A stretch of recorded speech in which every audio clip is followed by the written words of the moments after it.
तो hi guys, my name is Saurabh Rajput and welcome to my YouTube channel. तो आइए देखते हैं क्वेश्चन कैसे होगा।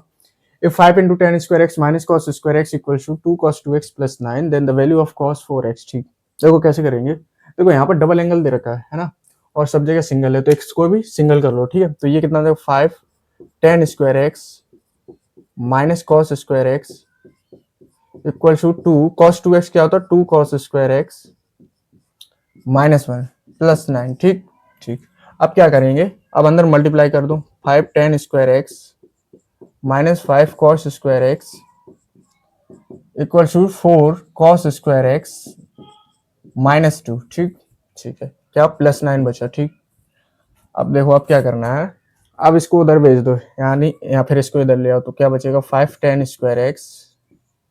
ठीक है, एक काम करो, tan स्क्वायर एक्स को भी क्या लिख दो sec स्क्वायर एक्स माइनस 1। ठीक है, तो सब कुछ cos में हो जाएगा, sec स्क्वायर एक्स माइनस 1। ठीक है, माइनस इसको इधर ले आओ तो ये हो जाएगा माइनस 9 cos स्क्वायर एक्स। ठीक है, इक्वल्स टू 9 माइनस 2 कितना प्लस 7। ठीक, अब देखो अब क्या करना है, 5 का अंदर मल्टीप्लाई कर दो, तो 5 sec square x minus 5 minus 9 cos square x equal to 7। ठीक ठीक, अब क्या करेंगे 5 को उधर भेजो। ठीक, तो 5 sec square x minus 9 cos square x equal to 12। ठीक है ठीक, देखो अब एक काम करो, यहाँ पर ना cos स्क्वायर एक्स को टीलेट कर लो। ठीक है, cos स्क्वायर एक्स को टीलेट कर लो। ठीक, इससे क्या होगा, इससे हमारे पास एक क्वाड्रेटिक इक्वेशन आएगी, तो ये तो 5 अपॉन टी हो जाएगा। ठीक है, इसका रेसिप्रोकल होता है cos स्क्वायर एक्स का। ठीक, तो माइनस 9t इक्वल टू 12। ठीक है, क्या करो एलसीएम लो, तो क्या हो जाएगा minus 5 minus 9t square equal to 12t हो जाएगा। राइट, ठीक है, यहाँ करते हैं, तो 9t स्क्वायर उधर जाएगा, तो 9t स्क्वायर प्लस 12t। ठीक है, 5 को उधर भेजो तो माइनस 5 इक्वल टू 0। ठीक, अब इसको फैक्टराइज करो, देखो 45 यानी कि 12 आना, 15 3 या 45 होते हैं। राइट, तो ये 9t square plus 15t minus 3t minus 5 equal to 0 हो जाएगा। राइट, अब एक काम करो 3t कॉमन ले लो यहाँ से, तो क्या बचेगा 3t plus 5। Right, minus 1 common लिया तो 3t प्लस 5 इक्वल टू 0। ठीक है, 3t प्लस 5 कॉमन लेंगे तो क्या बचेगा 3t माइनस 1। ठीक है, 3t माइनस 1 इक्वल टू 0।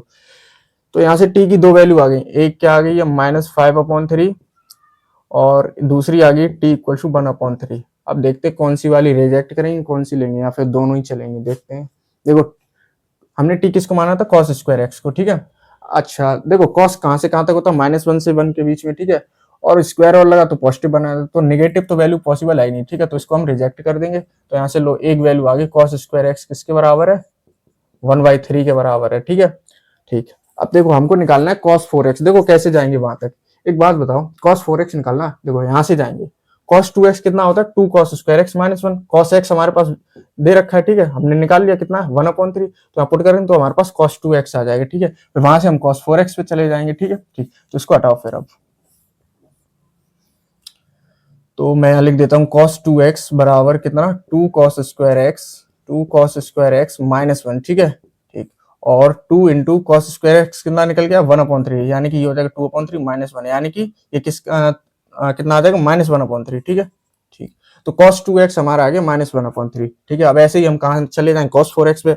अगर मैं यहाँ cos 4x लगा दूं तो यहाँ 2 cos स्क्वायर, तो यहाँ इसका आधा एंगल होता है यानी कि 2x। ठीक है, -1। ठीक है, तो 2 इंटू cos 2x कितना निकल गया -1/3, यानी कि -1/3 का होल स्क्वायर। ठीक, -1। ठीक, तो ये कितना हो जाएगा, ये हो जाएगा 1/9, यानी कि 2/9 हो जाएगा। ठीक है, माइनस तो पॉजिटिव हो जाएगा, स्क्वायर लगा तो ठीक है -1, तो ये कितना हो जाएगा 2 माइनस 9 -7/9। ठीक है, -7/9।